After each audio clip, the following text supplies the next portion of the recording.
श्री राम के बाद महादेव का आशीर्वाद, जल्द सुलझेगा मंदिर विवाद। अयोध्या के बाद काशी, एक कदम और बढ़ी ज्ञान व्यापी की लड़ाई।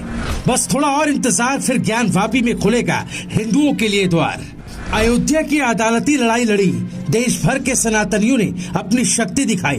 मर्यादा पुरुषोत्तम श्री राम के जन्म स्थल से अवैध कब्जा हटा, राम जन्मभूमि पर भव्य मंदिर बन रहा है। तो दूसरी तरफ देवादिदेव महादेव की आराधना करने वाले सनातनी वाराणसी में भी धीरे धीरे अपने लक्ष्य के करीब पहुंचते जा रहे हैं। ज्ञान वापी विवाद में आस्था विश्वास के साथ साथ तर्क और तथ्य की जीत करीब आती जा रही है। सदियों पुराने तथ्य के आगे औरंगजेब मार का कथ्य बौना साबित होने लगा है। बाबा विश्वनाथ की नगरी में विधर्मियों ने जो मंदिर कब्जा कर दशकों से शिवलिंग को घेर कर रखा, उसकी पूजा की तारीख जल्द ही तय होने वाली है। क्योंकि नारी शक्तियों की अगुवाई में आस्था की जो अदालती लड़ाई लड़ी जा रही है, उसमें एक और सफलता हासिल हुई है। ज्ञान व्यापी परिसर को भारतीय पुरातत्व सर्वेक्षण यानी ASI से सर्वे कराने को लेकर बड़ी पहल शुरू हुई।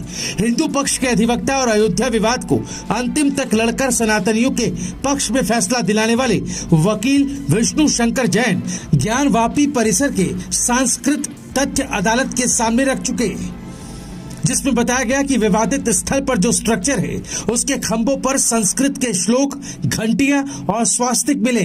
लिहाजा अब अदालत को तय करना है कि सिर्फ शिवलिंग की आकृति ही नहीं, बल्कि पूरे ज्ञान वापी परिसर का ASI सर्वे कब से कराना है, ताकि हिंदुओं के आराध्य आदि विश्वेश्वर से जुड़ा ज्ञान वापी का सच सामने आए। सबको ये मालूम होना चाहिए कि ज्ञान वापी में आदि विश्वेश्वर का मंदिर कब बना था। अब सवाल ये है कि ज्ञान वापी में मिली शिवलिंग नुमा आकृति कितनी प्राचीन है। शिवलिंग स्वयंभू है या फिर कहीं और से लाकर उसकी प्राण प्रतिष्ठा की गई थी। विवादित स्थल की वास्तविकता क्या है, विवादित स्थल के नीचे जमीन में क्या सच दबा हुआ है। मंदिर को ध्वस्त कर उसके ऊपर 3 कथित गुंबद कब बनाए गए, तीनों कथित गुंबद कितने पुराने हैं।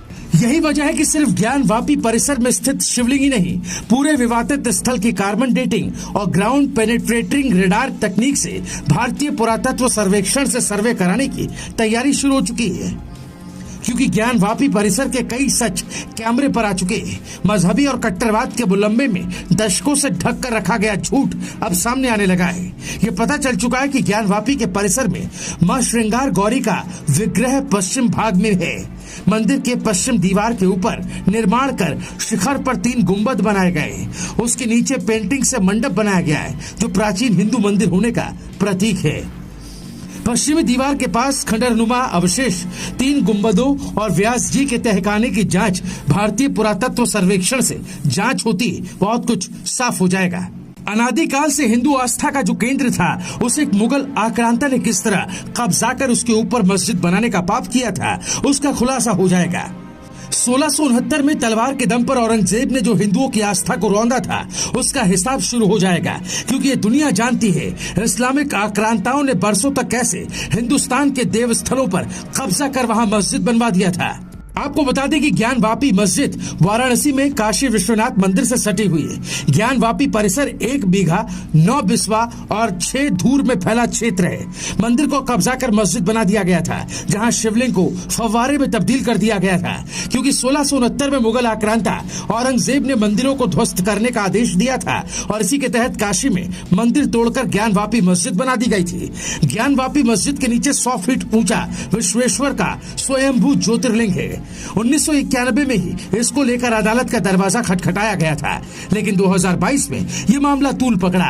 2022 के मई में सर्वे और वीडियोग्राफी कराई गई थी, जिसमें मंदिर पर कब्जा कर मस्जिद चलाने वाली अंजुमन कमेटी के झूठ बेनकाब हो गए थे। अदालत के आदेश पर शिवलिंग के दावे वाली जगह को सुरक्षित रखने के आदेश दिए गए थे, लेकिन अब बात शिवलिंग से आगे ज्ञान वापी परिसर तक पहुंच चुकी है। जाहिर है कि देश के सनातनी अपनी जीत की ओर बढ़ चुके हैं। Bureau report, news live TV.